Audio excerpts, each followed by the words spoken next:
Hello friends, welcome back to another video. दोस्तों, आज की वीडियो में हम लोग बात करने वाले हैं क्लास 12 के यूनिट 6 की, जो कि है general principles and processes of isolation of elements.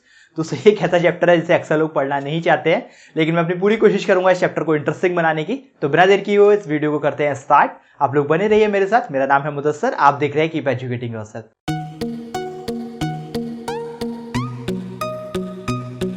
तो दोस्तों, जैसा कि नाम आपको पता ही है, general principles and processes of isolation of elements, मतलब कि मेटलर्जी।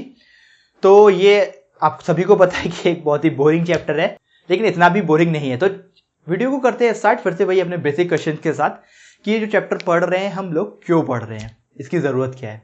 तो देखो यार, ऐसा है कि हमारी लाइफ में हमें हर जगह जो है ना, बहुत सारे मेटल्स, नॉन मेटल्स, सबकी ज़रूरत पड़ती है अपनी लाइफ में।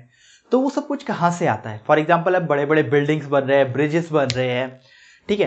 तो इन सब के लिए जो मेटल है वो कहाँ से आ रहा है? वो सबको आपको पता है कि वो आ रहा है अर्थ क्रस्ट से, मतलब मिट्टी से खोद के ऐसे माइन से जो है निकाल रहे हैं मेटल्स को। लेकिन वो मेटल क्या है? ऐसे तो प्योर फॉर्म में तो नहीं है वहाँ पे, ठीक है ना, मिट्टी के साथ में और बहुत सारी अलग अलग इम्प्योरिटीज के साथ में मिला हुआ है वो। तो वहाँ से हम लोग मेटल को किस तरह से एक्सट्रैक्ट करें, कौन कौन से वहाँ पे टेक्निक्स यूज होती है, वो सब कुछ हम पढ़ने वाले हैं इस चैप्टर में, ठीक है। तो इस चैप्टर का नाम है सिंपल सा अपना ये general principles and processes of isolation of elements, या फिर इसको शॉर्ट में मेटलर्जी भी बोलते हैं। तो अगर मैं मेटलर्जी की डेफिनेशन लिखूं तो देखो क्या होगा।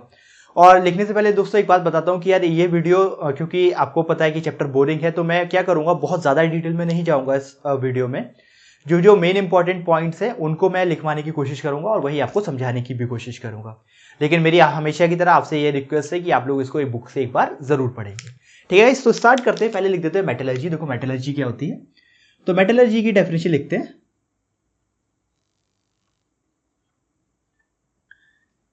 तो ये है द एंटायर साइंटिफिक एंड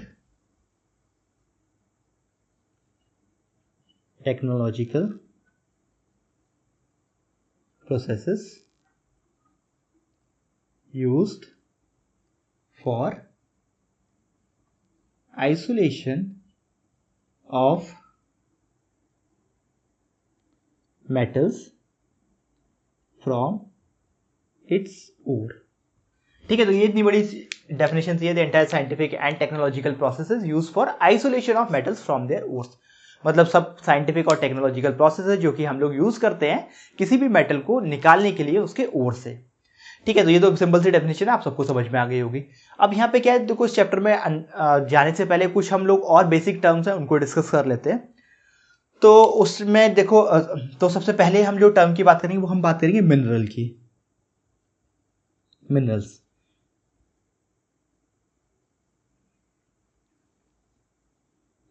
तो ये देखो मिनरल्स क्या होते हैं? मिनरल्स कुछ नहीं है, minerals are naturally occurring substance in the earth crust obtained by mining, मतलब कि शायद लिखवाई देते हैं, naturally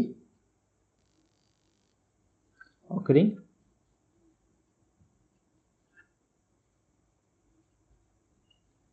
substances in the earth's crust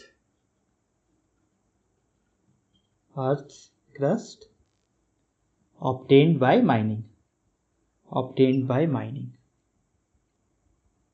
तो देखो नॉर्मली अर्थ क्रस्ट मतलब कि जो भी चीज हम लोग माइन से या फिर खुदाई करके निकाल रहे हैं वो मिनरल है। अब देखो मिनरल का मतलब क्या है कि यार आप कोई भी चीज उठा लो, ठीक है। अगर आप जमीन से मिट्टी भी उठाओगे ना, तो उसमें अगर आप उसको एक लैब में भेजोगे टेस्ट करने के लिए, तो वो उसमें बताएंगे इसमें सिलिका कितना है, इसमें मैग्नीशियम कितना है, इसमें सोडियम कितना है, इसमें पोटेशियम कितना है।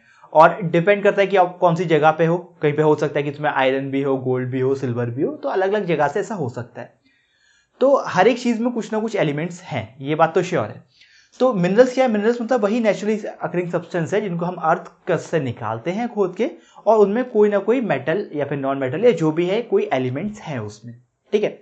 अब दिक्कत क्या आती है कि यार ठीक है उसमें तो है, तो हर एक चीज एक तरह से मिनरल है हमारे लिए, लेकिन अब उस मिनरल से हमें क्या करना है? अब हमें फॉर एग्जांपल जैसे कि आयरन के मान लो बहुत सारे मिनरल है, बट अगर आप एक कंपनी स्टैब्लिश करना चाहते हो, आप चाहते हो कि मैं एक आयरन की कंपनी बनाऊं, तो वहां पे आप लोग ऐसा मिनरल चूज करोगे जहां पे आपको ये पता हो कि हाँ इससे मुझे मेटल निकालने में फायदा होगा, या फिर इससे मैं मेटल आसानी से कम पैसों में निकाल सकता हूं। तो ऐसा मिनरल जहां से हम लोग मेटल को ऐसे एक इकोनॉमिक या फिर एक प्रॉफिटेबल वे में एक्सट्रैक्ट कर सकते हैं, उसको हम लोग बोलते हैं ओर। तो देखो उसकी डेफिनेशन लिख लेते हैं ओर की।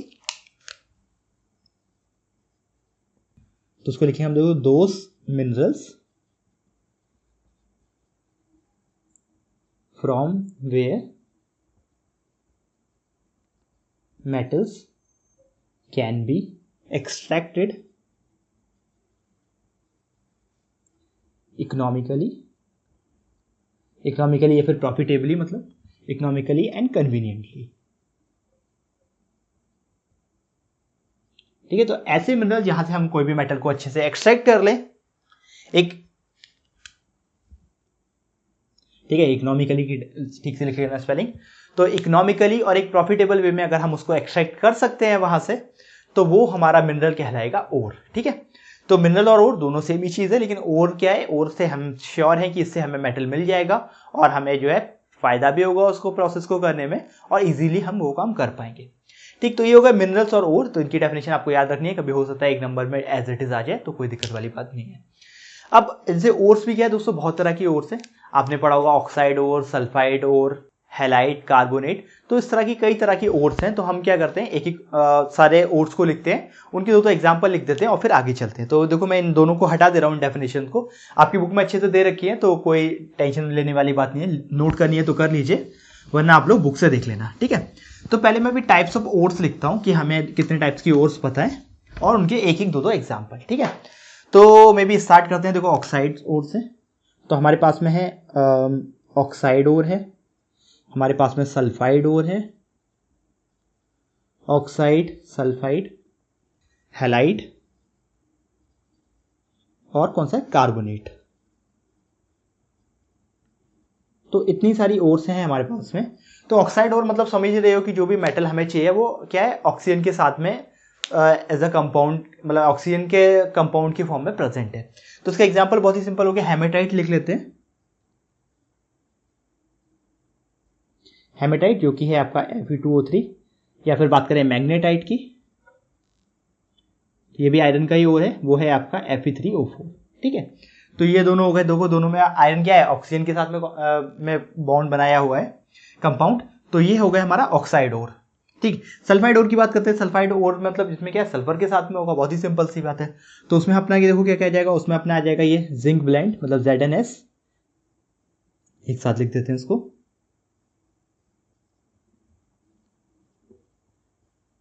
उसके अलावा बहुत सारी है, PVS है, और ये आयरन पायराइट है, देखो FeS2। ठीक है, इसका नाम है आयरन पायराइट। तो ये हो गया। हैलाइड ओर की बात करें तो देखो ये सबको पता होगा, जो हम लोग बोलते हैं रॉक सॉल्ट, सेंधा नमक जिसको बोलते हैं, तो वो भी क्या है, ओर है किसका, NaC, मतलब ये सोडियम या क्लोरीन से हम लोग ले सकते हैं। तो ये रॉक सॉल्ट हो गया, ये हैलाइड ओर की ऐसे काम करता है। कार्बोनेट ओर मतलब इसमें CO3 ग्रुप कुछ आ रहा हो, इसका एग्जाम्पल देखो क्या आ जाएगा, इसका एग्जाम्पल आ जाएगा कैलामीन, कैलामीन या फिर कैलामाइन। ये क्या है आपका, जिंक कार्बोनेट है, ZnCO3। या फिर अगर हम बात करें लाइम स्टोन की, जो कि आपको पता है क्या होता है, कैल्शियम कार्बोनेट, CaCO3। तो देखो कुछ नहीं है, मैंने कुछ एग्जांपल देख दिए टाइप्स ऑफ ओर के। एनसीईआरटी में इन्होंने डायरेक्टली नहीं दे रखा है ये, तो अगर और बोर्ड की बुक्स में दे रखा है तो अच्छी बात है, हो सकता है किसी कंपटीशन में इस तरह का अगर पूछ ले, अदरवाइज इससे ज़्यादा आपको याद रखने की जरूरत नहीं होनी चाहिए। तो ये है टाइप्स ऑफ ओर, इसको भी हम हटा देते हैं यहाँ से। और देखो फिर से आते हैं मेटलर्जी की डेफिनेशन पे रिटर्न। तो मेटलर्जी हमने क्या पढ़ा था, the entire scientific and technological processes use for isolation of metals from its ore. तो अब इसमें हम लोग क्या क्या करने वाले हैं, तो इसमें बेसिकली हम लोग क्या पढ़ने वाले हैं, मेजर जो है स्टेप्स, उसमें 3 स्टेप्स हैं। कौन कौन सी स्टेप्स है, देखो मैं तीनों को लिखता हूं यहाँ पे। पहला क्या है, पहला है हमारा कॉन्सेंट्रेशन,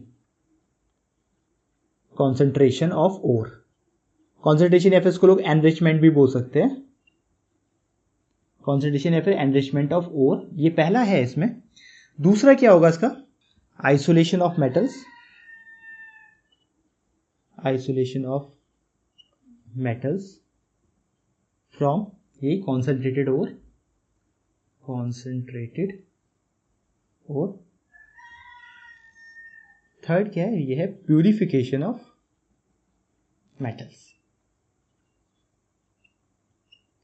तो देखो ये 3 है, तीनों के में पूरा चैप्टर खत्म हो जाएगा इन्हीं तीनों को पढ़ते पढ़ते।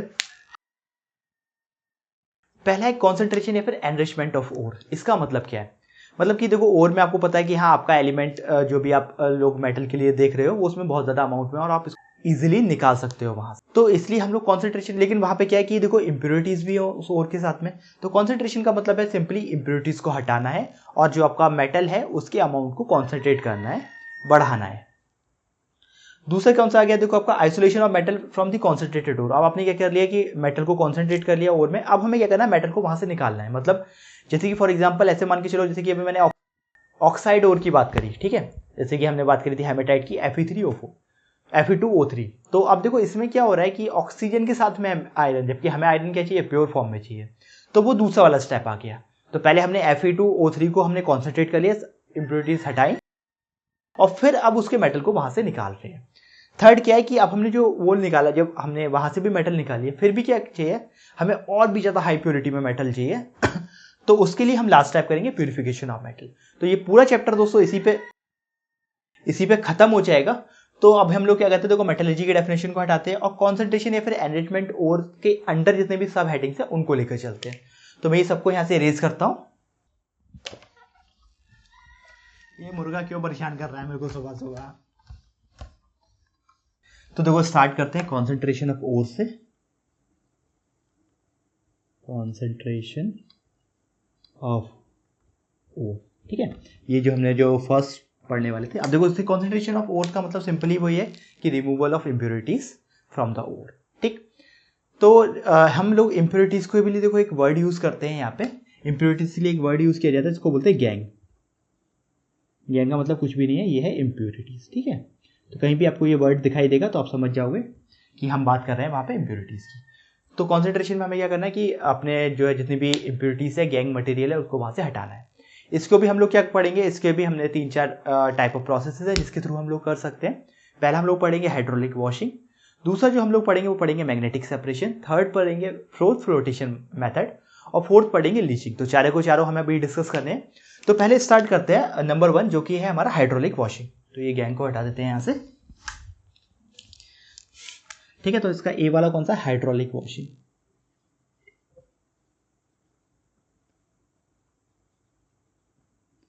हाइड्रोलिक वॉशिंग की अगर मैं बात करूं तो देखो इसका प्रिंसिपल क्या है? इसका प्रिंसिपल ये है कि जो आपका ओर है उसमें आपके पास में जो ओर पार्टिकल्स है, मतलब जो मेटल वाला पोर्शन है, और जो गैंग है इम्प्योरिटीज है, उनकी क्या है? दोनों की डेंसिटी अलग अलग है या फिर दोनों की ग्रेविटी अलग अलग है। इस वजह से क्या होगा कि अभी अगर आप उसको एक वाटर, जो एक रनिंग वाटर में आप जो है ओर को क्रश करके, मतलब ओर को आपने बिल्कुल पाउडर बना दिया और रनिंग वाटर के साथ में उसको फ्लो करवाओगे तो क्या होगा कि अगर जो अपना गैंग पार्टिकल है लाइटर है तो वो वहां से बह जाएगा और ओर पार्टिकल वहीं पर रह जाएंगे।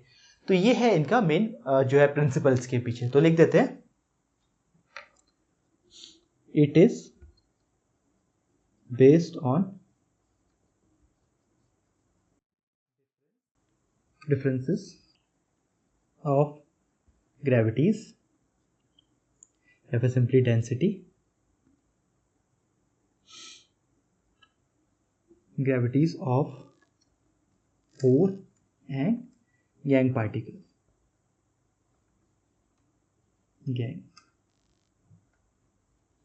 gang particles, ठीक। तो ये इसकी डेफिनेशन है। तो यहाँ पे क्या होता है कि अपस्ट्रीम हम लोग एक मतलब एक वाटर की एक रनिंग स्ट्रीम लेते हैं और वहाँ पे क्या होगा कि क्रस्ट ओर को वहाँ पे रख देते हैं ऑलरेडी वहाँ पहले से। तो जिस वजह से क्या होगा कि अगर गैंग पार्टिकल लाइटर होंगे तो वो क्या होगा, पानी के साथ फ्लो होकर चले जाएंगे दूर और हमारा ओर बच जाएगा। तो वो मैं नहीं लिखवा रहा हूँ, ये आप लोग खुद बुक से देख के लिख लेना। तो ये बात थी हमारी हाइड्रोलिक वॉशिंग की। दूसरा आता है मैग्नेटिक सेपरेशन। तो मैग्नेटिक सेपरेशन भी बहुत सिंपल है, आपको नाम से ही पता चल रहा होगा, मैग्नेटिक सेपरेशन। तो क्या है? It is based on the difference in magnetic properties of ore and gang.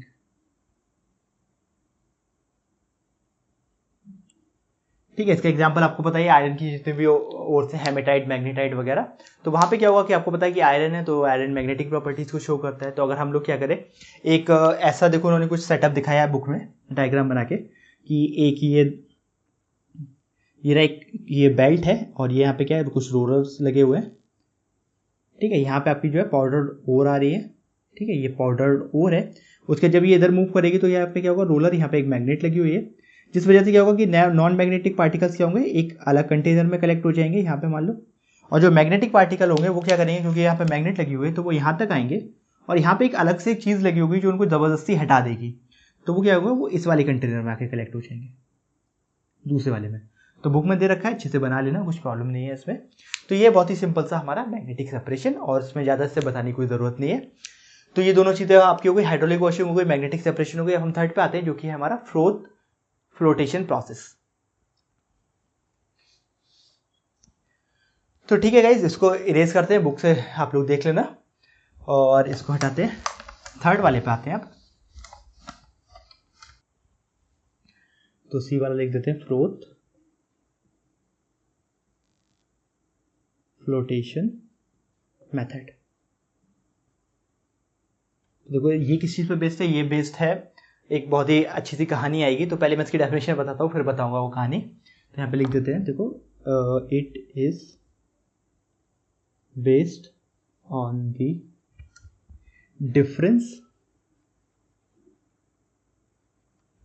Of wettability of ore and gangue particles. इसमें होता क्या है, इसमें देखो ये होता है कि powdered ore is mixed with water, pine oil and growth stabilisers. में आते हैं हमारे पास में, देखो क्रीसॉल हो गया, एनिलीन हो गया, एक्सेट्रा। इसमें क्या होगा कि ये ओर पार्टिकल्स जो है, ये ओर particles become wet by oil and gank particles by water। तो देखो पहले यहाँ पे समझो हो क्या रहा है। तो यार देखो यहाँ पे क्या हो रहा है कि जो ओर है हमारा और गैंग है, ओर क्या कर रहा है कि अगर हम लोग ओर को फिर से वही पाउडर बनाए और वाटर और किसके साथ में ऐड करते हैं, पाइन ऑयल। पाइन ऑयल क्या होता है हिंदी में, अगर आपने कभी सुना हो, इसको बोलते हैं चीड़ का तेल। एक पेड़ होता है, उससे ये ऑयल मिलता है। मतलब पाइन ऑयल की जगह आप कोई भी ऑयल यूज़ कर सकते हो, पाइन ऑयल सस्ता पड़ता है इसलिए यूज़ कर लेते हैं। ठीक है, तो कोई भी सरसों का तेल जो भी आपके घर में है वो भी यूज़ किया जा सकता है। तो उन्होंने क्या किया कि ओर का देखो फिर से पाउडर लिया, उसके साथ में वो ऑयल मिक्स किया, वाटर मिक्स किया, प्लस एक कुछ ये क्रीसॉल या फिर एनिलीन ऐड कर दिया। उसके बाद क्या होगा, जब आप उसको चलाओगे, हिलाओगे, तो वहाँ पे क्या होगा कि झाग बनेगा, फ्रोथ बनेगा, और उसकी वजह से क्या होगा कि जो हमारा ओर पार्टिकल्स है वो फ्रोथ के साथ में ऊपर आ जाएगा और जो गैंग पार्टिकल है वो पानी के साथ में नीचे चला जाएगा। अब देखो ऐसा हो क्या रहा है, थोड़ा समझने के लिए हमें थोड़ा सा हिस्ट्री में जाना पड़ेगा। इसके पीछे एक बहुत ही इंटरेस्टिंग कहानी है। तो ऐसा होता था एक टाइम पे, एक जैसे वॉशर विमेन थी, जो कि एक लेडी थी जो कि लोगों के कपड़े धोती थी। उनमें ही कुछ कपड़े आते थे ऐसे वर्कर के जो कि माइंस में काम करते थे। तो उन्होंने क्या ऐसे ऑब्जर्व किया कि जब भी उनके कपड़े वो धोने के लिए धोती थी, तो वहाँ पे क्या होता था कि जो जितनी भी उसमें डस्ट लगी होती थी, मान लो मिट्टी है जो भी है, वो सब कुछ उन्होंने देखा था कि पानी के साथ में सेटल होकर नीचे बैठ जाती थी। तो जो भी टैंक में वो धोते होंगे कपड़े, सारी की सारी मिट्टी नीचे होती थी। और उसके अलावा जो कॉपर रिलेटेड कंपाउंड्स थे, वो उन्होंने देखा कि जो साबुन के झाग होते हैं उनके साथ में ऊपर आ जाते थे। तो उनका एक ऑब्जर्वेशन उन्होंने देखा, उन्होंने क्या किया, इसी ऑब्जर्वेशन को अपने एक और साइंटिस्ट को कन्वे किया जिनके वो और कपड़े धोती थी।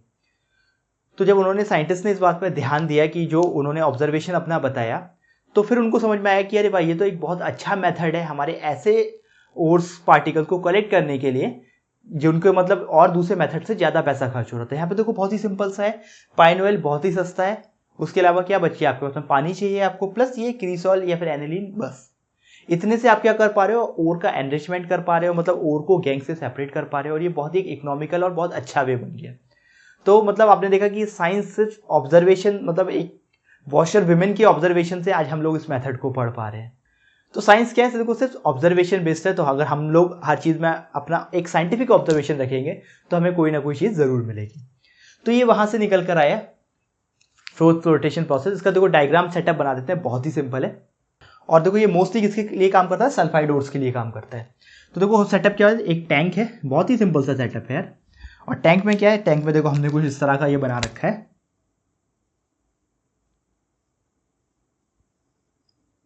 ठीक है, इसमें क्या कर रहे हैं, इसमें हम लोग ऊपर से एयर ब्लो कर रहे हैं और यहाँ पे नीचे इसके थोड़े थोड़े होल्स है। तो यहाँ पे क्या होगा कि एयर बाहर निकलेगी। उसके बाद यहाँ पे क्या है कि आपका वही वाटर है, पाइन ऑयल है, और जो है ये फ्रोथ स्टेबलाइजर्स हैं। तो ऑयल होने की वजह से क्या होगा, फिर से जब आप उसमें एयर भी पास करेंगे तो यहाँ पे फ्रोथ बनेगा, झाग बनेंगे, और वो झाग ऐसे ज़्यादा देर तक रुके रहें, इसलिए हम लोगों ने ये स्टेबलाइजर ऐड किया है, फ्रोथ स्टेबलाइजर। तो फ्रोथ तो आ जाएगा इधर ऊपर ऐसे झाग झाग झाग के फॉर्म में, देखो ऐसे। और बाद में क्या हो सकता है, आप इसी को क्या कर लोगे, कलेक्ट कर लोगे, और जो नीचे आपके हैवियर पार्टिकल्स है गैंग, वो नीचे सेटल डाउन हो जाएगा। तो बस ये इतना सिंपल सा है आपका ये फ्रोथ फ्लोटेशन प्रोसेस। ठीक है, सो ये यूज़ का होता है, सल्फाइड ओर्स के लिए यूज़ होता है। अब इसके अलावा देखो क्या हुआ कि अगर हम स्टेबलाइजर्स के साथ साथ यहाँ पे एक चीज़ और होती है जिसको बोला जाता है डिप्रेसेंट। मान लो अगर मुझे क्या करना है, आप ऐसे ओर्स के बीच में सेपरेशन करना है जहाँ पे दोनों के दोनों सल्फाइड ही हैं। फॉर एग्जाम्पल मेरे पास है एक जिंक सल्फाइड और एक है अपना ये लेड सल्फाइड, प्लस मेरे पास है देखो ZnS एंड PbS। अगर मुझे यहाँ पे सेपरेट करना है तो मैं यहाँ पे क्या यूज़ करूँगा, यहाँ पे एक डिप्रेसेंट यूज़ करूँगा जो कि रहेगा मेरा सोडियम साइनाइड। तो यहाँ पे हम लोग क्या करेंगे, एक डिप्रेसेंट लेंगे जो कि है यहाँ पे हमारे पास में सोडियम साइनाइड, क्या है NaCN। तो ये कैसे डिप्रेसेंट के जैसे काम करेगा, ये डिप्रेसेंट के लिए काम करेगा और ये प्रिवेंट करेगा जो जिंक सल्फाइड है वो इसके साथ में फ्रोथ में ना आ पाए। तो ये करेगा क्या, बेसिकली जिंक सल्फाइड के साथ में कोऑर्डिनेट बॉन्ड बना लेगा, मतलब एक कोऑर्डिनेशन कंपाउंड बना लेगा, जैसे ये ZnS प्लस NaCN। तो ये क्या बना लेगा, फॉर एग्जांपल अगर मैंने 4 ये ले लिए तो ये बना लेगा जिंक CN4 और मे भी यहाँ पे 2 ये। ठीक है, तो ये कैसे बन जाएगा, टेट्रासाइनोजिंकेट, इस तरह का कोई कोऑर्डिनेशन कॉम्प्लेक्स बना लेगा। और आपको जैसे ही पता है ये कॉम्प्लेक्स में आ गया ये, तो फिर ये क्या कर पाएगा, फिर ये जो है पाइन ऑयल के साथ में ये फ्रोथ नहीं बना पाएगा। तो हम लोग मतलब ऐसे डिप्रेसेंट्स को यूज़ करके ऐसे भी सल्फाइड ओर्स को सेपरेट कर सकते हैं, जो कि मतलब पहले इनको सेपरेट करने में बहुत ज़्यादा पैसा खर्च होता होगा या फिर बहुत ज़्यादा मेहनत लगती होगी। अब हमने सिर्फ सोडियम साइनाइड लिया और ये अपना फ्रोथ फ्लोटेशन मेथड लगाया और हम इसको भी अब सेपरेट कर पा रहे हैं। ठीक है, तो ये देखो फ्रोथ फ्लोटेशन प्रोसेस इंपॉर्टेंट है एग्जाम पॉइंट ऑफ व्यू से। तो अगर आप इतना डायग्राम बनाए होगे और ये 2-4 लाइनें लिखा हुए तो आपका काम हो जाएगा। ठीक है, तो इसमें इससे ज़्यादा कोई मतलब टेंशन वाली बात नहीं है, एक बार फिर से बुक से पढ़कर देखना तो और अच्छे से समझ में आएगा। तो अभी देखो इसको करते हैं इरेज, और हमारे पास अभी लास्ट मेथड बचा है जो कि है लीचिंग, उसको करते हैं स्टार्ट। ठीक है, तो ये हटाते हैं।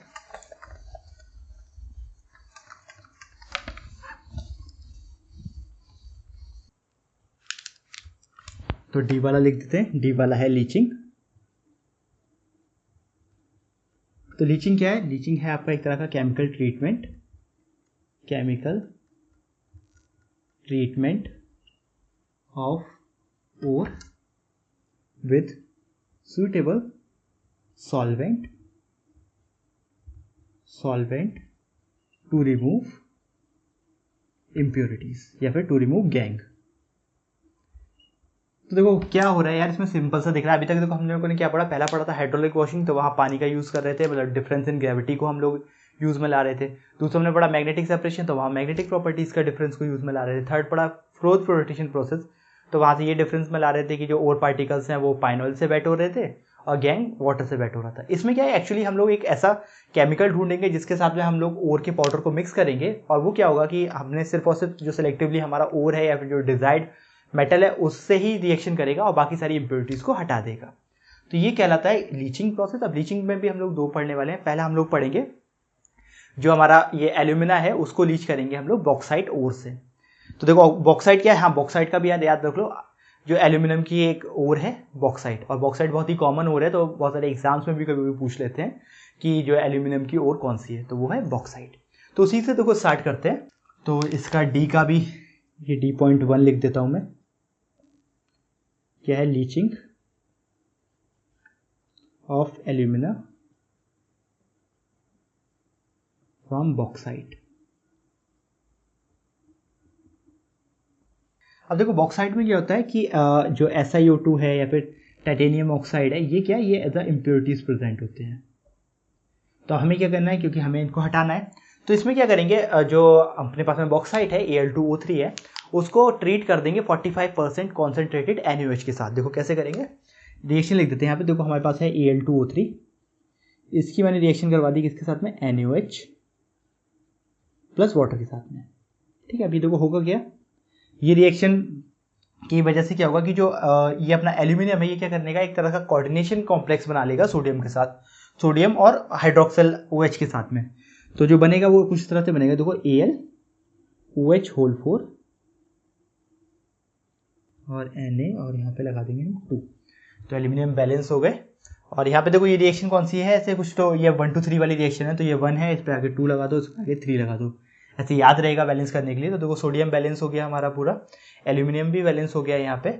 और अपने पास में देखो जो ये बच रहा था ऑक्सीजन, ऑक्सीजन कितने हो गए यहाँ पे, 4 और 2 8 हो गए। 8 में देखो 3 यहाँ पे हुए और 2 यहाँ पे हुए 5 और 3 यहाँ पे हुआ। तो देखो ऑलमोस्ट सारी चीज़ें बैलेंस हो गई। अब देखो ये क्या बना, ये बना आपका tetra hydroxyl aluminate, sodium tetra hydroxyl aluminate. तो जो ये सोडियम एल्यूमिनेट बना, अब इसके साथ में क्या होगा कि जो टाइटेनियम है ये नहीं बना पाएगा। जैसे ऐसे समझो, ये जो है मेरे पास में सॉलिड है, ठीक है, ये NaOH क्या था, अपना एक्वस फॉर्म में था, वाटर तो लिक्विड है ही। अब ये जो बन गया ये एक्वस फॉर्म में आ गया। तो बेसिकली जो और पहले आपकी सॉलिड फॉर्म में थी, अब वो एक्वस फॉर्म में आ गई है। तो जो हमारी जो टाइटेनियम ऑक्साइड है, जो कि सॉलिड इंप्योरिटी थी, वो हट गई वहां से। जो सिलिकॉन डाइऑक्साइड है SiO2, ये भी क्या कर देती है, जैसे ये एल्यूमिनेट बना रहा है, वो सिलिकेट बना लेती है। तो सिलिकेट तक तो ठीक है, लेकिन अब हम क्या करेंगे, वापस फिर से जो हमारा ये एल्यूमिनेट बना, इसको हम लोग ट्रीट कर देंगे कार्बन डाइऑक्साइड से, और फिर से हमारा क्या रिकवर हो जाएगा, हमें रिकवर हो जाएगा वहां से एल्यूमिना। देखो कैसे हो जाएगा, बनाते हैं। तो ये लिख देते हैं, देखो 2NaAlOH4। ठीक है, इसकी रिएक्शन किससे करवा दी, देखो कार्बन डाइऑक्साइड से।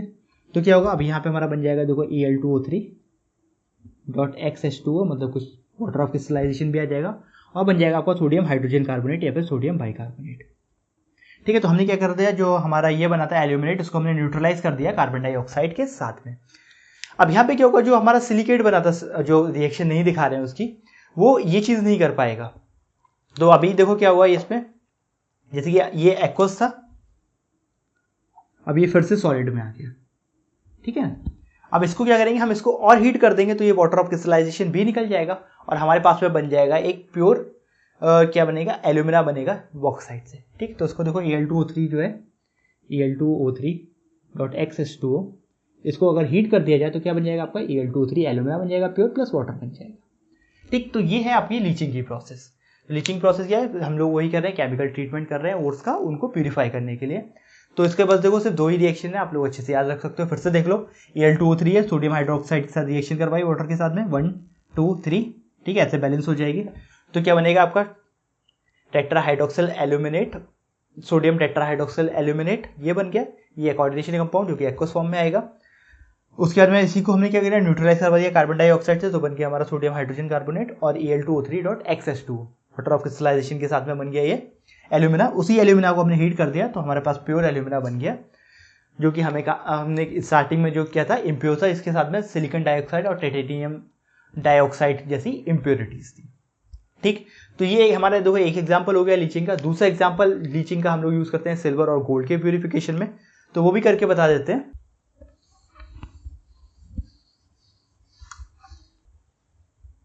तो इसी का देखो लिख देते हैं, D.1 लिखा था अभी, D.2 लिख देते हैं, for extraction of gold and silver, extraction of gold and silver. तो यहाँ पे भी क्या होगा, फिर से भाई कुछ सेटअप रिएक्शन है। फॉर एग्जांपल मान लो M, मतलब ये गोल्ड है या सिल्वर है, मैं इसको सिर्फ M से लिख दे रहा हूँ। इसकी मैंने रिएक्शन किससे करवाई, इसकी रिएक्शन करवाई फॉर एग्जांपल ऐसे पोटेशियम साइनाइड से, KCN से, प्लस वाटर प्लस ऑक्सीजन। ठीक है, यहाँ पे अभी क्या होगा, ये क्या करेगा, मेटल के साथ में क्या साइनाइड का कॉम्प्लेक्स बना लेगा, मतलब कुछ ये देखो मेटल और CN4, इस तरह से साइनाइड का कॉम्प्लेक्स बना लेगा और ये पोटेशियम में जो आ जाएगा बाहर। अभी देखो यहाँ पे होगा क्या,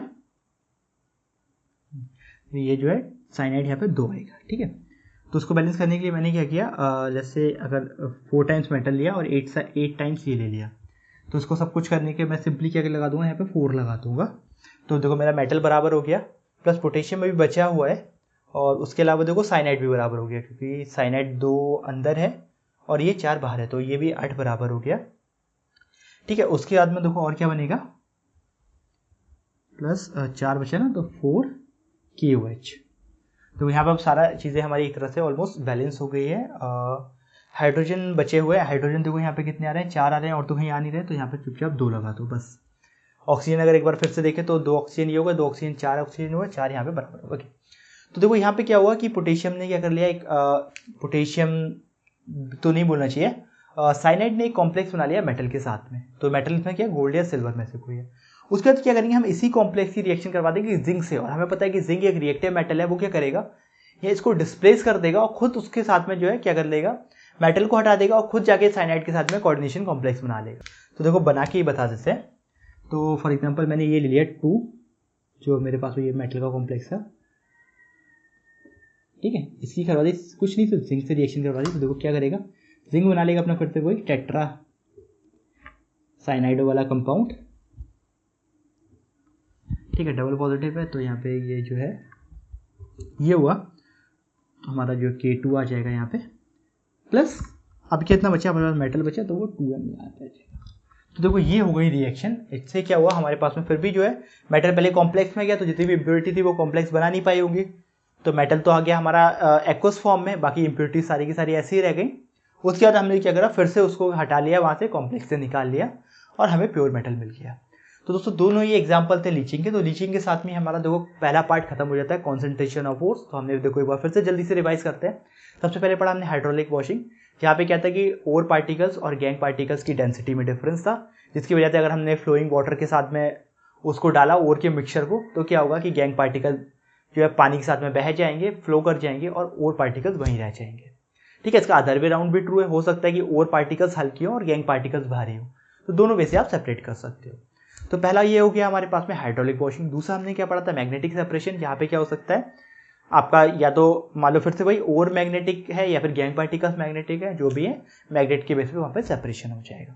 थर्ड जो हमने पढ़ा फ्लोटेशन मेथड, तो उसमें हमें पता था कि जो है ओर पार्टिकल्स को क्या कर रहे थे, ऑयल के साथ में बैठे हो रहे थे, गैंग पार्टिकल वाटर के साथ में बैठे हो रहे थे, इसलिए गैंग पार्टिकल नीचे बैठ जा रहे थे, और जो ओर पार्टिकल्स हैं वो फ्रोथ के साथ में ऊपर आ जा रहे थे, और फ्रोथ को हम सेपरेट कर ले रहे थे, ठीक है। और उसी में हम लोगों ने क्या पढ़ा था, उसी में हमने कुछ ऐसे डिफरेंट मॉलिक्यूल्स भी पढ़े थे, जो कि क्या करते हैं कि अगर दोनों एक जैसे ओर पार्टिकल्स हैं, तो वो डिसाइड कर सकते हैं कि किसको ऑयल के साथ में ले जाना है और किसको ऑयल के साथ में नहीं ले जाना है, ठीक। और चौथा ये है लीचिंग। लीचिंग जो आपने देखा कि हम केमिकली जो है उसको क्या कर रहे हैं, कॉन्सेंट्रेट कर रहे हैं ओर को। तो ये हमारा कॉन्सेंट्रेशन ऑफ ओर वाला पार्ट खत्म हो गया। अब हम नेक्स्ट पार्ट पे आएंगे, जहाँ पे हम लोग क्या करेंगे, मेटल को एक्सट्रैक्ट करेंगे कॉन्सेंट्रेटेड ओर से। तो सबको कर देते हैं इरेज और नेक्स्ट पार्ट पे आते हैं।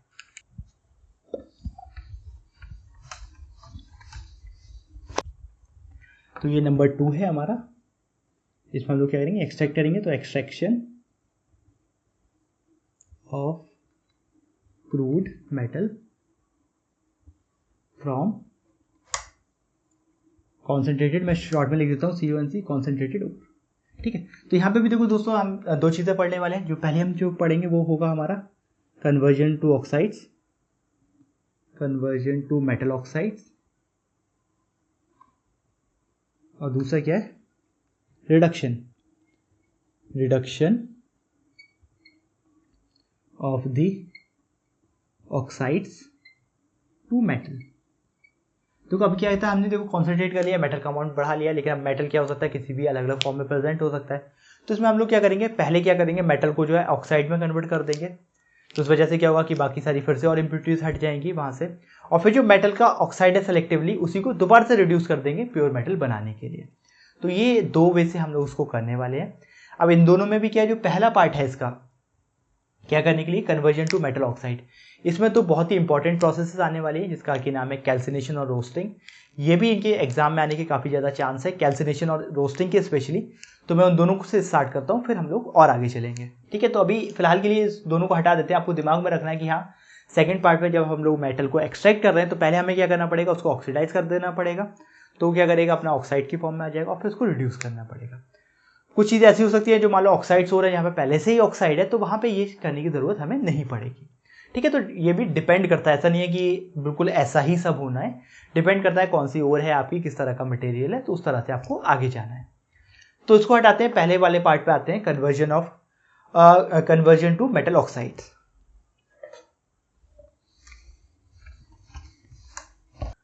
देखो दोनों को मैं एक साथ लिख देता हूँ। तो पहला है देखो कैल्सिनेशन, और दूसरा वाला है वो है रोस्टिंग। तो उसको लिख देते हैं ब्लू पेन से।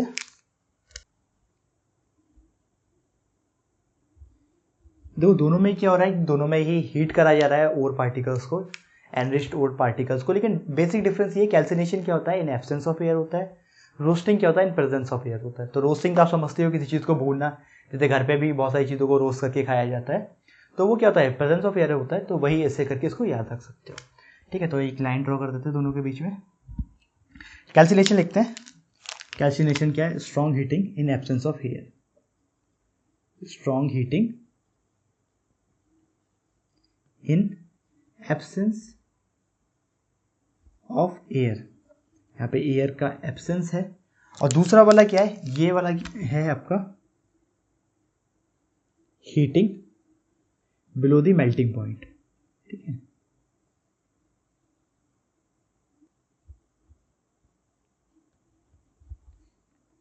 Below the melting point in presence of air. तो बस यही दोनों में डिफरेंस है कि ये एयर की प्रेजेंस में हो रहा है और ये एयर की एब्सेंस में हो रहा है।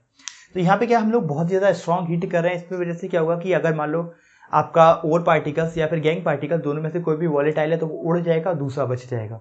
तो अगर आपका गैंग पार्टिकल्स मान लो वॉलेटाइल है तो वो उड़ जाएंगे और आपका क्या होगा, जो ओर है, तो आपका जो ओर का मटेरियल है वो बच जाएगा। ठीक है, तो यहाँ पे हम लिख देते हैं कि वॉलेटाइल, चलो कोई नहीं, इसी पेन से लिख देते हैं, volatile gang particles escape leaving behind the ore।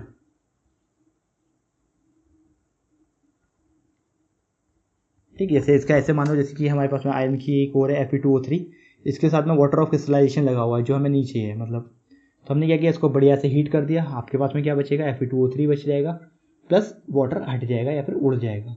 ठीक है, तो ये इस तरह से प्यूरिफिकेशन हो गया इसका। या फिर ऐसे मानो फॉर एग्जांपल हमारी जो है ये कॉपर का और है CuC3 को, इसको हमने बहुत ज़्यादा हीट कर दिया तो क्या बन जाएगा, आपका कॉपर ऑक्साइड बन जाएगा प्लस कार्बन डाइऑक्साइड हट जाएगा यहाँ से। तो ये है आपका कैल्सिनेशन। यही रोस्टिंग की बात करें तो रोस्टिंग हम मोस्टली सल्फाइड ओर्स के लिए करते हैं, और वहाँ पे मतलब इतना ज़्यादा हीट नहीं करेंगे हम, कोई चीज़ वहाँ से उड़ के चली जाए। यहाँ पर सिंपल सा हमारा वहाँ पे फंडा रहेगा कि हम लोग क्या करें, उसको ऑक्साइड में कन्वर्ट कर दें। तो यहाँ पे लिख देते हैं इसका mainly use for sulphide ores, पहले mainly use for sulphide ores. तो जैसे कि फॉर एग्जांपल मेरे पास जिंक ब्लेंड है ZnS, इसकी मैंने रिएक्शन करवा दी, किसके, क्योंकि ऑक्सीजन की प्रेजेंस में हो रही है, एयर की प्रेजेंस में हो रही है, तो यहाँ पे क्या बन जाएगा, देखो जिंक ऑक्साइड बन जाएगा प्लस सल्फर डाइऑक्साइड गैस चली जाएगी यहाँ से। अब देखो उसको बैलेंस कर लेते हैं। तो सल्फर 1 है, ये ZnS बड़ा बना देते हैं, ऑक्सीजन ज़्यादा हो रहे हैं यहाँ पे। तो अगर मैं देखो यहाँ पे क्या लगा देता हूँ, 2 लगा देता हूँ, तो यहाँ पे भी 2 लग जाएगा, ऑक्सीजन हो जाएंगे 4, और यहाँ पे भी देखो 2 लग जाएगा, तो ऑक्सीजन कितना होगा 4 और 2 6, तो यहाँ पे हम 3 लगा देंगे। ठीक है, तो ऐसे ये हो गया। अब ऐसे मान लो अपना ये लेड का है PB का, तो लेड सल्फाइड है PbS, तो ये भी हमने 2 ले लिया, प्लस इसको भी 3O2 से रिएक्शन करवा दी, तो क्या बन जाएगा आपका PbO बन जाएगा oxide, plus sulphur dioxide gas हट जाएगी यहाँ से। ठीक है, या फिर ऐसे मान लो कॉपर का भी है Cu2S कॉपर ब्लेंड, प्लस ये अपना फिर से वही 3O2, तो यहाँ पे भी क्या बन जाएगा हमारा Cu2O प्लस 2SO2। तो यहाँ पे देखो सब जगह आप क्या देख रहे हो कि आपका जो सल्फाइड ओर है वो अब किस में हो गया, ऑक्साइड में कन्वर्ट हो गया है, और बाकी की जो इम्प्योरिटी है वो हट गई है। जैसे सल्फर एक तरह से हमारी इम्प्योरिटी थी कॉपर में या फिर बोले तो जिंक में, वो यहाँ से हट गई है। ठीक है, तो ये कहलाता है रोस्टिंग और कैल्सिनेशन। रोस्टिंग को हम लोग करते हैं रिवर्बरेटरी फर्नेस में। रिवर्बरेटरी फर्नेस का बुक में आपका जो डायग्राम बना के दे रखा है, ज़्यादा कुछ डिटेल दी नहीं है उन्होंने, तो मैं एक काम करता हूँ, आपको बुक से ऐसे ही पढ़ के बता देता हूँ, डायग्राम यहाँ पे दिखा देंगे। तो देखो उन्होंने क्या कर रहा है, डायग्राम एक बहुत ही, तो देखो डायग्राम में अगर आप ऊपर देखोगे तो इसमें क्या क्या देखो, कुछ नई चीज़ें हैं जो आपको शायद ना देखने को मिले। पहला कुछ तो देख रखा है इन्होंने, चार्ज हॉपर। तो चार्ज हॉपर क्या है, देखो कुछ नहीं है, एक तरह से इनलेट और आउटलेट है। मतलब आप पाउडर और देखो दोगे, जब भी आप रोस्टिंग करनी होगी तो क्या करोगे, और का पहले पाउडर बनाओगे और फिर उसको हीट करोगे। तो जो 2 हॉपर्स दे रखे हैं चार्ज हॉपर्स, वो इनलेट और आउटलेट है। इनलेट मतलब जहाँ से आप अपना ये दोगे, और आउटलेट जहाँ से ये गैसेस वगैरह एस्केप करेंगी। ठीक है, उसके अलावा आप देखो उसमें क्या दिख रहे होगा, यहाँ पे आपको एक जगह दिखेगा ये ऊपर से कुछ तो हैंगर से लटका हुआ है।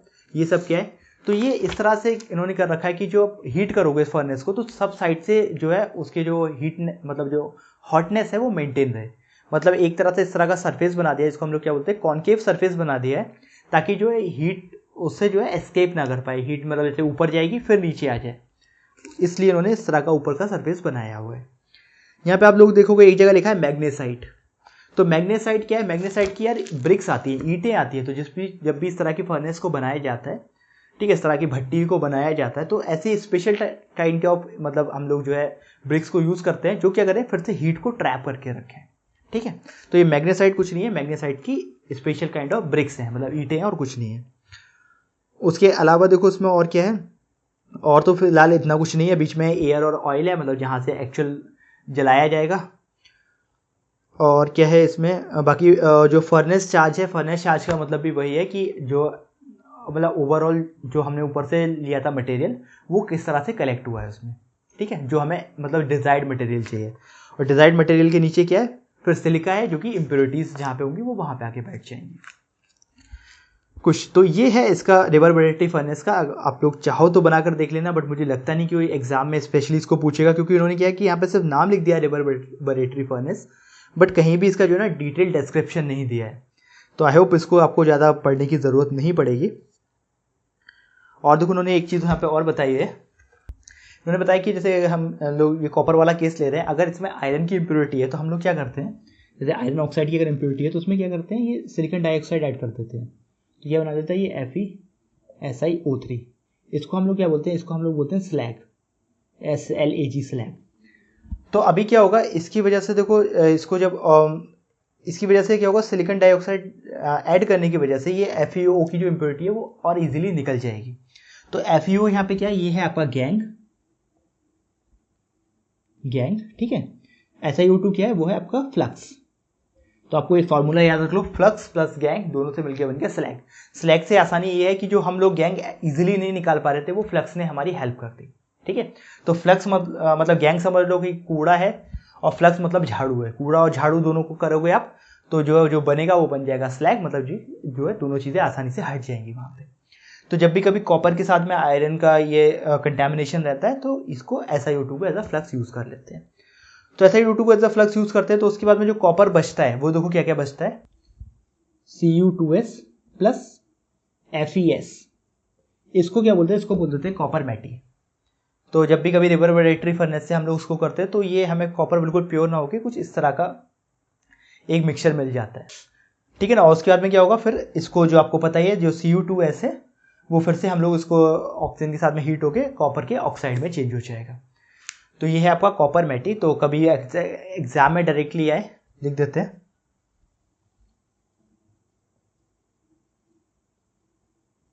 कॉपर मैट बोल लो या कॉपर मैटी, जो भी बोलना है। तो कभी एग्जाम में पूछा जाए कि कॉम्पिटेटिव एग्जाम में क्या कॉपर मैटी क्या होती है, तो वो तो आपका Cu2S प्लस FeS। ठीक है गाइस, तो उससे ज़्यादा देखो बात नहीं करते हैं इसमें। तो रोस्टरिंग और कैल्सिनेशन कंप्लीट हो गया, एग्जाम के लिए इंपॉर्टेंट है, तो दोनों को याद रखना। बस सिंपल सी बात है, इसमें एयर नहीं है, ये एयर की प्रेजेंस में हो रहा है। इसमें बहुत ज़्यादा हीट कर रहे हैं कि जो है गैंग पार्टिकल्स उड़ जा रहे हैं, और इसमें क्या कर रहे हैं कि इतना हीट कर रहे हैं कि मेल्टिंग पॉइंट से हम नीचे रहे। ठीक है, तो इन दोनों को देखो हटा देते हैं यहाँ से, कैल्सिनेशन और रोस्टिंग को। तो देखो इसके बी वाले पार्ट पे आ जाते हैं, जो कि है reduction of oxides to metal. लिख देते हैं reduction of oxides to metal. ठीक है, तो पहले हमने देख लिया कैल्सिनेशन और रोस्टिंग की हेल्प से हमने क्या किया कि ऑक्साइड्स में कन्वर्ट कर दिया। अब उन्हीं ऑक्साइड्स को हमें क्या करना है, रिड्यूस करना है, ताकि हमें मेटल मिल जाए। तो ये जो हमारा इसमें हम लोग क्या करेंगे, बेसिकली कुछ नहीं करेंगे। जो कि हमारा ऑक्साइड है उसको हम लोग क्या कर देंगे, एक रिड्यूसिंग सब्सटेंस के साथ में हीट कर देंगे। तो लिख देते हैं it involves heating with a suitable reducing agent,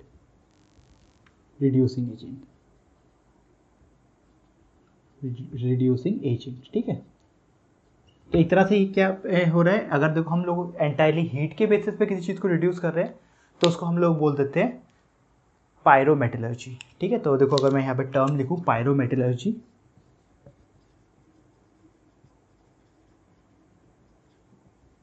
तो वो एक तरह the process of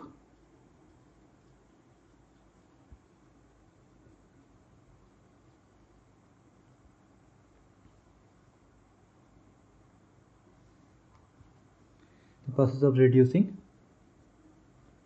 metal oxide by heating, तो ये कहलाती है हमारी पायरोमेटलर्जी। या फिर ऐसे समझ लो जैसे कि हमारे पास में क्या था, जिंक ऑक्साइड था ZnO, उसको हमने क्या किया कोक के साथ में, सिर्फ कार्बन के साथ में हीट कर दिया, तो वो क्या कर लेगा, वो बना लेगा आपका जिंक प्लस कार्बन मोनोऑक्साइड, ठीक। तो ये क्या, ये कहलाती है आपकी पायरोमेटलर्जी। ऐसे ही अभी देखो क्या हो सकता है, अगर हाइड्रोजन ले, हम हाइड्रोजन से रिडक्शन करवाएं तो वो हाइड्रोमेटलर्जी कहलाएगी। तो हाइड्रोमेटलर्जी में क्या होगा, सेम एग्जांपल लूँ मैं, ZnO प्लस मैंने क्या ले लिया, हाइड्रोजन गैस ले ली यहाँ पे H2, तो वो क्या करेगा आपका, इधर ये देखो हाइड्रोजन बन जाएगा प्लस ये वाटर बना देगा, तो ये Zn जो बनेगा वो Zn डबल पॉजिटिव की फॉर्म में बन जाएगा, ठीक है।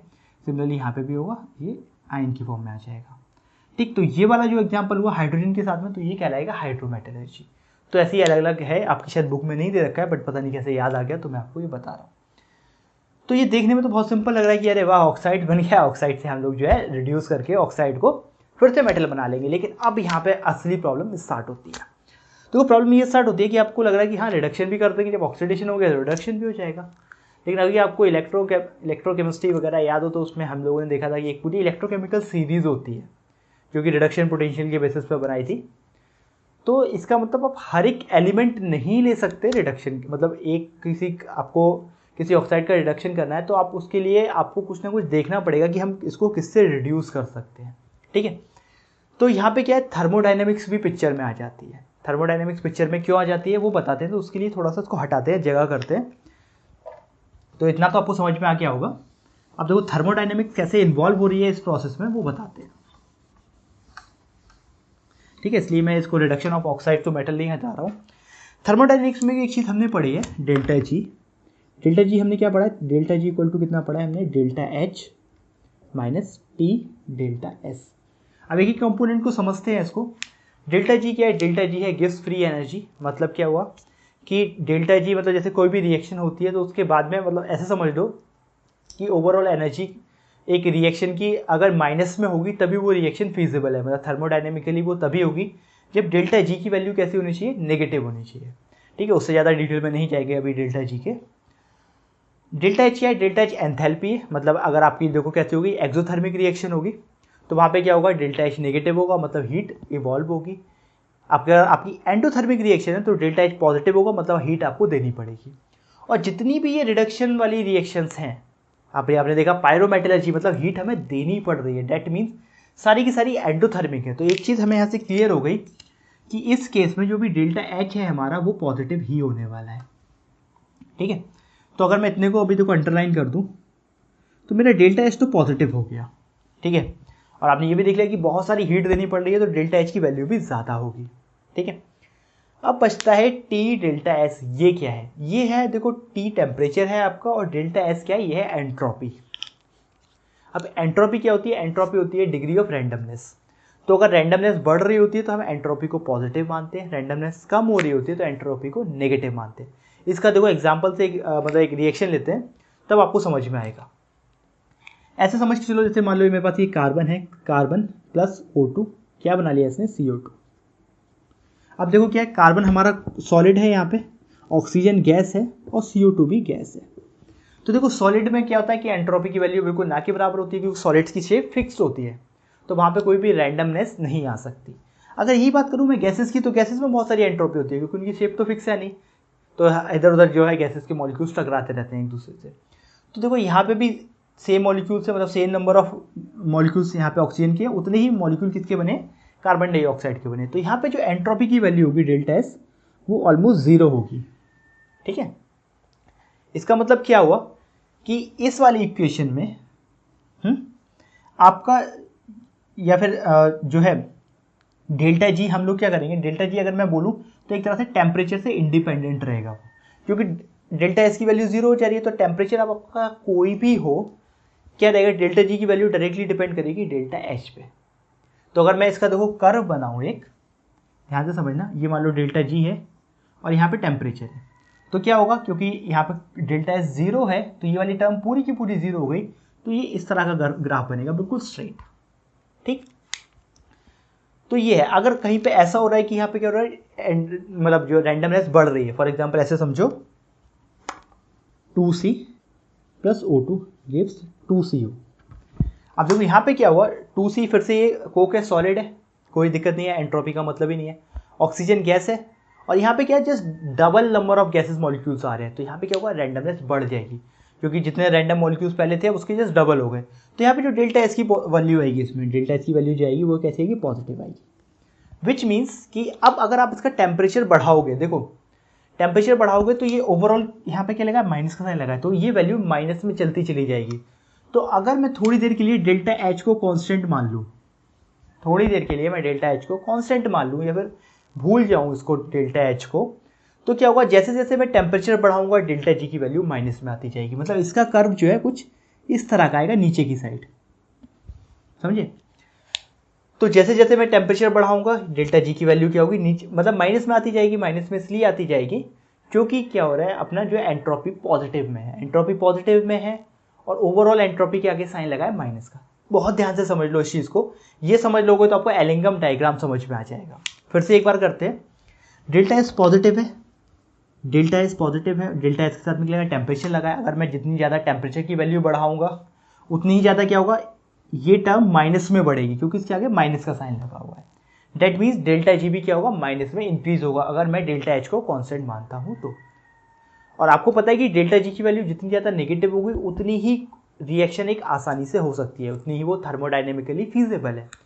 तो हमें जो करना है, reduction of oxides to metal करना है, ये बिल्कुल इसी प्रिंसिपल पे करना है कि हमें देखना है कि हम कितने टेम्परेचर पे कर रहे हैं और उतने टेम्परेचर पे कौन सा एलिमेंट लेना चाहिए या कौन से कंपाउंड लेने चाहिए हमें, जहाँ से क्या होगा कि एंट्रोपी की वैल्यू उस तरह से आए कि हमारा जो है डेल्टा जी माइनस में जाए और वो थर्मोडाइनेमिकली फीजिबल हो। तो यही सब हमें कहाँ से पता चलता है, ये पता चलता है हमें एलिंगम डायग्राम से। एलिंगम डायग्राम क्या कर रहा है, वो यही बता रहा है कि डेल्टा जी और टेम्परेचर का प्लॉट बना दिया उन्होंने।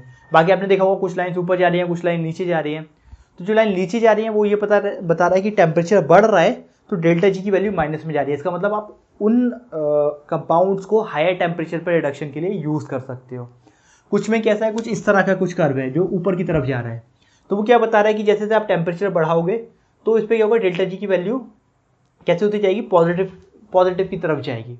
पॉजिटिव की तरफ जाएगी तो वो अच्छा नहीं है, तो इसको हम सिर्फ और सिर्फ लो टेम्परेचर पे यूज़ कर सकते हैं।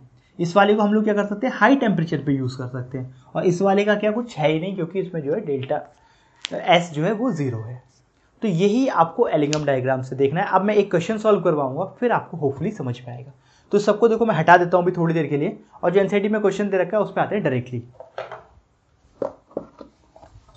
ठीक है, तो सब साफ कर देते हैं अभी।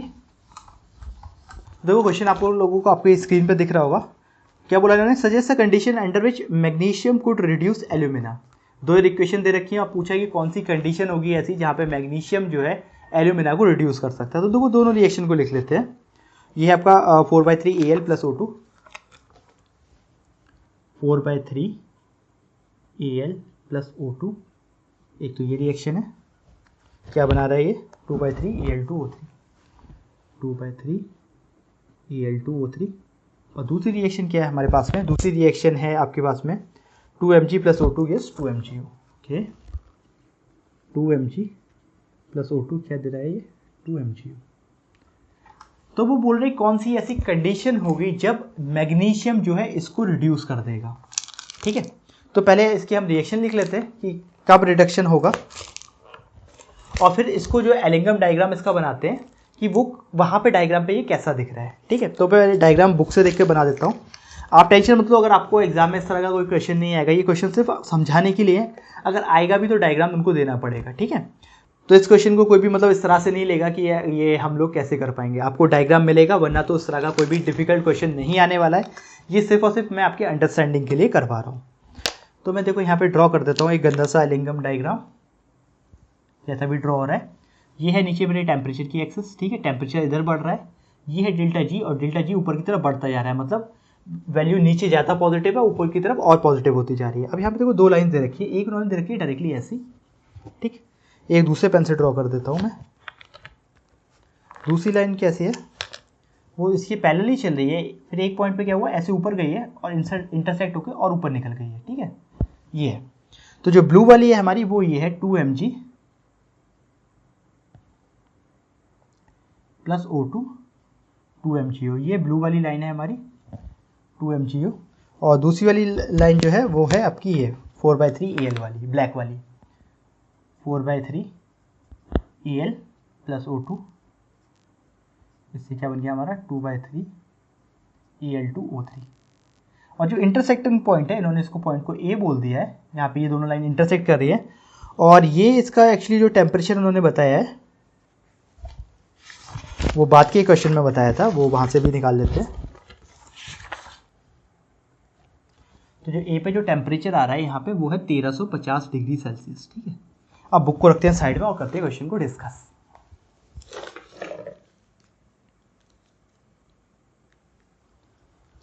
तो देखो वो क्या बोल रहे हैं कि मैग्नीशियम को रिड्यूस करना है इसको, तो अगर मैग्नीशियम को इसको रिड्यूस करना है तो मैग्नीशियम को क्या होना पड़ेगा, ऑक्सीडाइज होना पड़ेगा, मतलब ये रिएक्शन हमारी एज इट इज रहेगी और इस रिएक्शन को हम उल्टा कर देंगे। देखो कैसे, तो इसका मतलब एल्यूमिना क्या है हमारे पास में, Al2O3 है 2/3 Al2O3 प्लस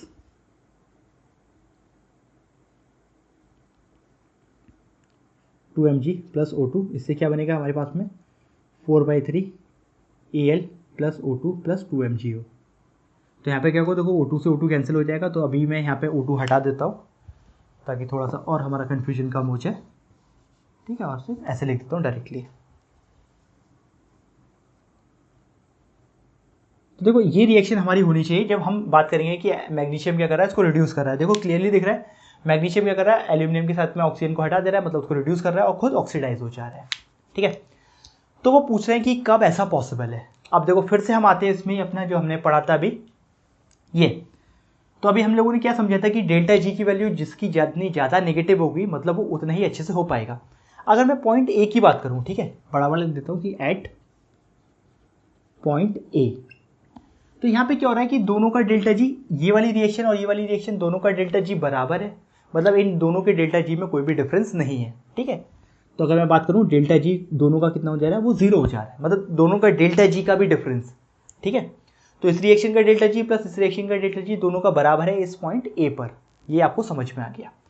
अब देखो क्या हो रहा है कि अगर मैं मतलब 1350 डिग्री पे क्या है, डेल्टा जी की वैल्यू बराबर है, अगर मैं 1350 डिग्री से ऊपर जाता हूँ, ठीक है, तो मुझे क्या दिखाई दे रहा है कि ये बहुत ऊपर जा रहा है, इसका मतलब इस वाली लाइन का जो डेल्टा जी होगा वो लेस नेगेटिव होगा, लेस नेगेटिव होगा। इसका मतलब ये वाली रिएक्शन होना 2mg plus O2 gives 2mgO बहुत ज़्यादा मुश्किल है। दैट मीन्स अगर मुझे क्या करना है, इसको रिड्यूस करवाना है, तो मुझे क्या करना पड़ेगा, ए से नीचे, मतलब 1350 के नीचे के अगर मैं टेम्परेचर पे आ जाऊँ, देखो 1350 के नीचे के किसी भी टेम्परेचर पे आ जाऊँ, मान लो मैं ये वाले टेम्परेचर पे आ जाऊँ, तो क्या होगा, डेल्टा जी की वैल्यू किसकी ज़्यादा नेगेटिव होगी, ब्लू वाली लाइन की, क्योंकि वो नीचे है। तो जो लाइन जितनी नीचे होगी वो उतना ही अच्छे से रिएक्शन कर पाएगी एलिंगम डायग्राम के अकॉर्डिंग। तो 1350 डिग्री से अगर हम नीचे की बात करें तो हमारी ये वाली रिएक्शन चलेगी, और ये वाली रिएक्शन चलेगी तभी ये इसको रिड्यूस कर पाएगी, विच मीन्स कि बिलो पॉइंट ए पे हमारा ये जो है मैग्नीशियम रिडक्शन शो करेगा एल्यूमिना का। लिख लेता हूँ मैं यहाँ पे बिलो पॉइंट ए। अगर हम पॉइंट ए से ऊपर चलेगा तो उल्टा हो जाएगा, फिर एल्यूमिनियम मैग्नीशियम को रिड्यूस कर सकता है। तो देखो यहाँ पे चीज़ें कितनी कॉम्प्लिकेट हो गई। इलेक्ट्रोकेमिकल सीरीज में हमने सीधा सीधा पढ़ा था कि हाँ ये ज़्यादा रिएक्टिव है तो ये इसको रिड्यूस कर देगा, ये कम रिएक्टिव है तो इसको रिड्यूस नहीं कर पाएगा। यहाँ पे क्या बता रहा है, यहाँ पे सिर्फ टेम्परेचर डिपेंडेंस हो गई कि पॉइंट ए से अगर मैं नीचे आया तो डेल्टा जी किसको फेवर कर रहा है, ये वाली मैग्नीशियम वाली रिएक्शन को। अगर मैं ऊपर गया ए से तो वो एल्यूमिनियम वाली रिएक्शन को फेवर कर रहा है। तो ये क्वेश्चन के ऊपर डिपेंड करेगा कि किस तरह से है, और फिर आपको उस तरह से उसको सॉल्व करना पड़ेगा। तो समझ लो आप एलिंगम डायग्राम में जितना जिसका कर्व जितना नीचे जा रहा है मतलब उतना ही अच्छा वो रिड्यूस हो पा रहा है। ये मतलब इतना ही अच्छा वो किसी और को रिड्यूस कर सकता है इस तरह से। तो आई होप आपको ये समझ में आया होगा। थोड़ा सा कॉम्प्लिकेटेड है बट इतना भी कॉम्प्लिकेटेड नहीं है। एक बार आप दोबारा से दिमाग लगाओगे तो पक्का समझ आ जाएगा। ठीक है, तो ये हमारा क्वेश्चन का फर्स्ट पार्ट कंप्लीट हो गया और पार्ट देख लेते हैं। उन्होंने बोला although thermodynamically feasible in practice magnesium metal is not use for reduction of alumina in metallurgy of aluminium why. तो वो कह रहे हैं कि भाई थर्मोडाइनमिकली चलो हमने मान लिया कि अगर आप 1350 डिग्री से नीचे करोगे तो वो हो जाएगा, बट फिर भी जो है मैग्नीशियम मेटल को यूज़ नहीं करते हैं। तो उन्होंने लिख दिया यूज़ इसलिए नहीं करते क्योंकि इकोनॉमिकली अच्छा नहीं है। पता चला इतना हमें एल्यूमिनियम नहीं मिलेगा जितने का हमारा मैग्नीशियम खर्च हो जाएगा। तो इस क्वेश्चन का तो मतलब कोई सेंस ही नहीं है कि ये हम लोग मतलब कैसे बता पाएंगे इसको कि अब आप स्टूडेंट हो, आपको क्या पता कि मैग्नीशियम में ज़्यादा खर्च आएगा एल्यूमिनियम में ज़्यादा खर्च आएगा। तो इस तरह का क्वेश्चन भी आपके एग्जाम में नहीं पूछा जाएगा जो इस तरह का हो। ठीक है, नेक्स्ट है why is reduction of metal oxide easier if metal is formed in liquid state at temperature of the reduction. तो ये बहुत अच्छी बात है। उन्होंने क्या बोला है, why the reduction of metal oxide is easier अगर वो क्या लिक्विड स्टेट में। तो देखो फिर से अगर हम वही थर्मोडाइनमिक्स वाली इक्वेशन पे जाए अपना डेल्टा जी इक्वल टू कितना था, delta H minus T delta S. थोड़ी देर के लिए डेल्टा एच को हटा दो, टी डेल्टा एस मतलब एंट्रोपी जितनी ज़्यादा होगी उतना ही डेल्टा जी की वैल्यू ज़्यादा नेगेटिव होगी, उतना ही आसानी से काम होगा जितना डेल्टा जी नेगेटिव होगा। तो आपको पता है लिक्विड की एंट्रोपी ज़्यादा होती है एज कम्पेयर टू सॉलिड। तो अगर कोई चीज़ लिक्विड में आ जाएगी, ठीक है, तो उसकी डेल्टा जी की वैल्यू क्या हो जाएगी और ज़्यादा नेगेटिव में आ जाएगी। दैट मीन्स कि वो रिएक्शन और अच्छे से हो पाएगी अगर हम लिक्विड में मतलब अगर वो हम जो लिक्विड फेज में उसको करें। तो ये इनका क्वेश्चन है और उन्होंने सॉल्यूशन भी दे रखा है, लिख रखा है the entropy is higher if the metal is in liquid state. तो इसी वजह से अपना ये वाली इक्वेशन लगा के सॉल्व हो जाएगा। ठीक है, देखो सिंपल से क्वेश्चन है और कुछ नहीं है। एक दो क्वेश्चन और है, देख लो। उन्होंने बोला है it is true that under certain condition magnesium can reduce Al2O3 and aluminium can reduce MgO। ठीक है, व्हाट आर दोज कंडीशन।